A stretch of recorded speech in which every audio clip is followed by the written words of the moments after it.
네, 연초되면서 가계대출 총량 한도도 다시 좀 완화가 되고 있고, 또 지난해 워낙에 주택담보대출 관련해서 강화가 됐었는데 그게 조금씩 풀리고 있는 그런 분위기입니다. 아직까지는 본격적으로 대출받는 분들이 그렇게 급격하게 늘어나진 않은 상황이고, 문의 자체는 조금씩 늘어나고 있는 그 정도의 분위기가 아직은 나타나고 있습니다. 대출을 받을 수 있을 때 받는 게 오히려 좀 유리할 것 같더라고요. 금리나 여러 가지 영향이 있긴 하지만 본인이 꼭 필요한 대출이라고 한다면 대출 가능 금액이 나올 때 금리가 감당할 만한 수준이라면 그때 받는 게 오히려 좀 더 현명하지 않을까 생각합니다. 네, 안녕하세요. 저는 NH농협은행에서 부동산 수석 전문위원으로 활동하고 있는 김효선이라고 합니다. 네, 연초되면서 가계대출 총량 한도도 다시 좀 완화가 되고 있고, 또 지난해 워낙에 주택담보대출 관련해서 강화가 됐었는데 그게 조금씩 풀리고 있는 그런 분위기입니다.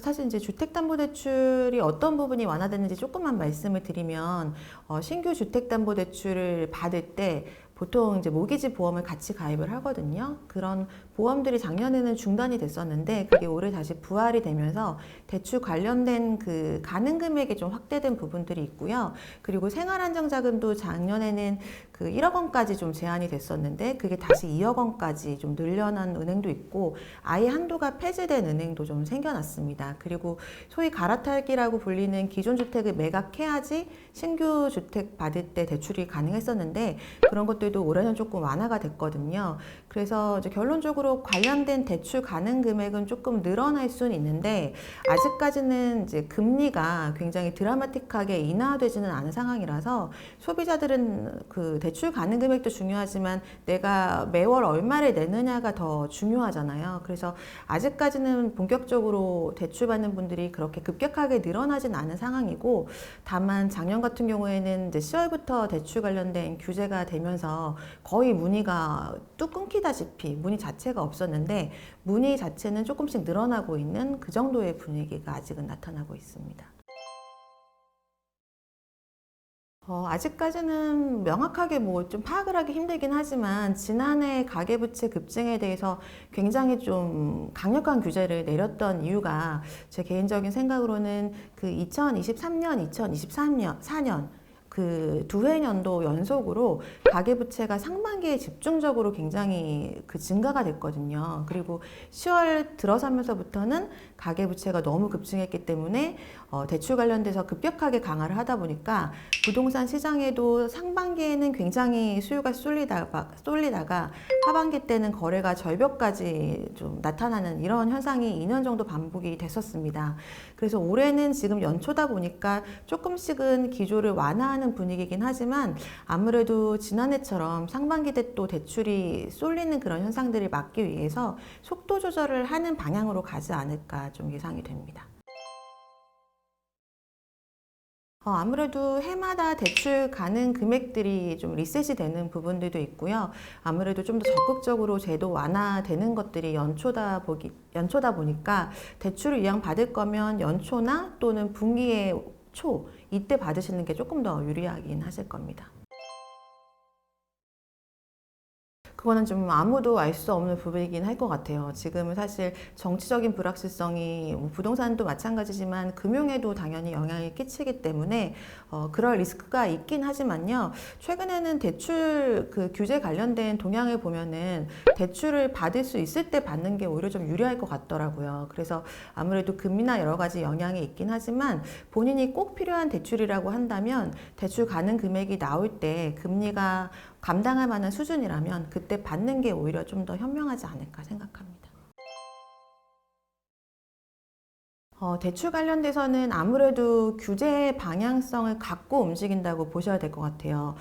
가계부채가 아직까지 줄어들고 있지 않은 상황이고요. 그리고 가계부채뿐만 아니라 기업대출 같은 것들도 아직까지는 부담스러운 수준이거든요. 그래서 금융당국의 입장에서는 적극적으로 대출을 완화해준다기보다는 내 집 마련을 할 수 있는 실수요자 위주로 대출을 할 수 있도록 하는 방향성을 가지고 움직일 가능성이 큽니다. 그래서 대출이 예전처럼 예전처럼 뭐 빚내서 집 사라 이런 기조는 사실 오기는 힘들 것 같고요. 지금과 같은 기조 안에서 조금씩 분위기를 보면서 대출을 완화했다 강화했다 반복적으로 할 가능성이 높기 때문에 내 집 마련 하시는 분들은 말씀드린 것처럼 가능할 때 좀 필요한 만큼의 대출을 받는 쪽으로 전략을 세우셔야 될 것 같습니다. 네, 지금은 이제 주택 관련된 대출을 받을 때 LTV뿐만 아니라 본인의 소득 안에서 대출 가능 금액이 정해지잖아요. 그래서 본인의 소득과 부채를 잘 관리를 해야 되는데 지금 코로나 때 이후부터 금리가 급격하게 내려갔다가 올라갔다가 이런 상황을 반복하다 보니까 그냥 실제로 받는 금리에서 대출을 받게 되면은 금리가 급격하게 올라갔을 때 내 원리금이 굉장히 부담스러울 수 있게 되는 거죠. 그래서 금융당국에서는 스트레스 DSR이라는 거를 이제 적용을 받게 만들었습니다. 이 얘기는 실제 대출받는 금리에 스트레스를 줘서 가상금리를 더한 거를 미리 적용을 하는 겁니다. 지난해 9월에 스트레스 DSR 2단계가 적용이 됐고요. 올해 7월부터는 이제 마지막 3단계가 적용이 됩니다. 그래서 지금 스트레스 DSR이 하단이 1.5%인데 그거를 전체적으로 적용을 받게 되는 거거든요. 그래서 예를 들어 내가 실제로 대출을 받은 그 대출 금리가 4%라고 할 때 5.5%로 계산을 해서 대출 가능 금액을 산정하게 되는 겁니다. 예, 예를 들어서 연봉 1억이신 분이 30년 만기에 4.5% 이자로 대출을 받는다고 했을 때 작년에 수도권 같은 경우에는 원래 이제 비수도권은 0.75의 스트레스 DSR을 적용받았는데 지난해 수도권 주택시장이 너무 과열되다 보니까 그거와는 별도로 이미 1.2%를 적용을 받고 있었어요. 그래서 그랬을 때는 수도권 같은 경우에는 2단계일 때 5억 7,400만 원 정도 대출이 나왔었거든요. 근데 이제 올해 7월이 되면은 1.2가 아니라 1.5% 적용을 받게 되니까 그렇게 되면은 5억 5,600만 원까지 대출을 받을 수 있게 돼서 약 차이가 한 1,100만 원, 1,200만 원 정도 나게 됩니다.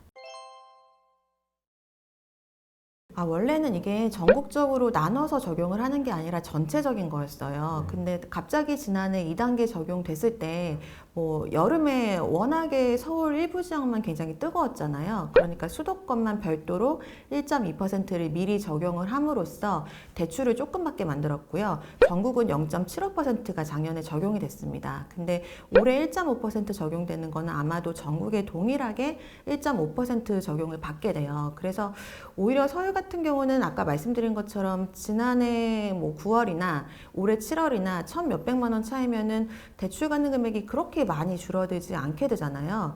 근데 비수도권은 지난해 0.75를 적용받게 된 게 올해는 1.5면은 거의 2배의 가상금리를 적용받게 되니까 대출 가능 금액이 한꺼번에 많이 줄어드는 걸로 체감하게 될 가능성이 높습니다.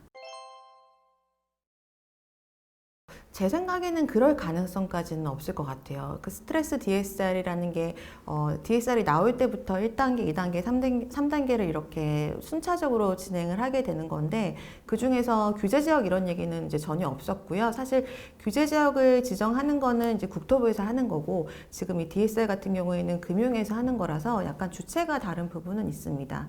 그래서 아마도 주택시장이 또 굉장히 수도권만 가열되면은 특별하게 더 몇 개 지역만 가중해서 할 수 있는 가능성이 있긴 하지만 지금으로서는 그것까지 논하기에는 조금 이를 것 같습니다.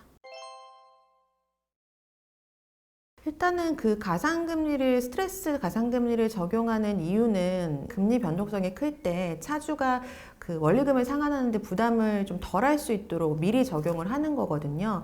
근데 말씀하신 것처럼 그 대출 가능 금액이 적어진다는 거는 사실은 수도권이 비수도권보다는 더 영향을 많이 받게 되긴 합니다. 왜냐하면 지방 같은 경우에는 워낙에 주택 가격, 중위 가격 자체가 좀 낮은 편이잖아요. 그래서 예를 들어 3억, 4억일 때 대출 가능 금액이 줄어드는 거랑 15억일 때 대출 가능 금액이 줄어드는 거랑은 조금 체감하는 게 크기 때문에 보통은 수도권에서는 대출 가능 금액이 더 크게 영향을 미치고요.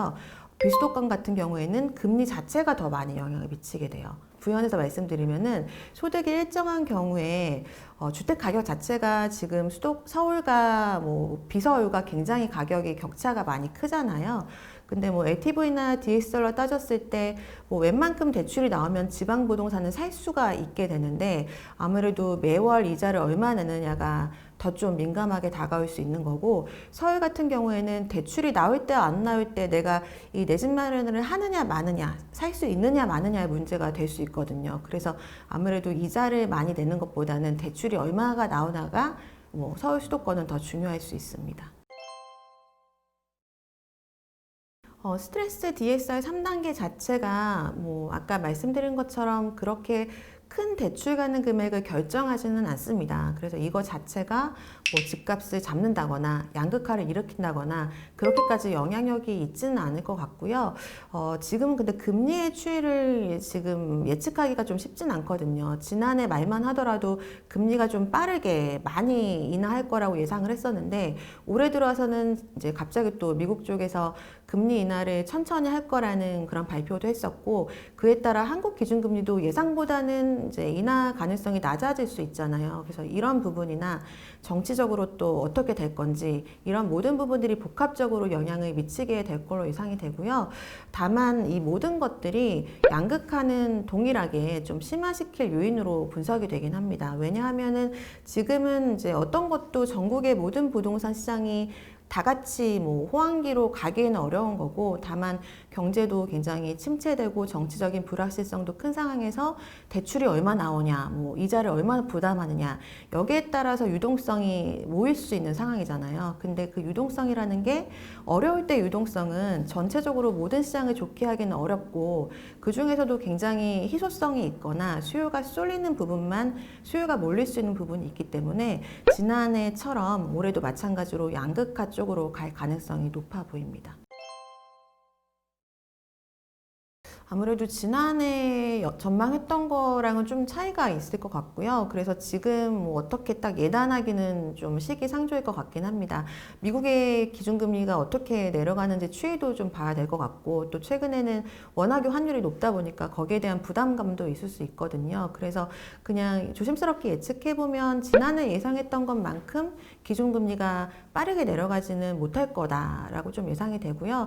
다만 기준금리가 한참 좀 올랐다가 그게 방향성이 지금 인하로 꺾였잖아요. 그래서 그 방향성만은 인하 쪽으로 가져가긴 하겠지만 그 속도 면에서는 사실 소비자들이 기대하는 만큼 빠르지는 못할 거라고 예상이 되고, 또한 대출금리가 지난해 기준금리가 동결함에도 불구하고 선제적으로 먼저 굉장히 많이 인하가 됐었어요. 그래서 대출금리 자체는 크게 차이나지 않을 수 있다라는 조금 보수적인 생각을 가지고 접근을 하시는 게 좀 나으실 것 같습니다.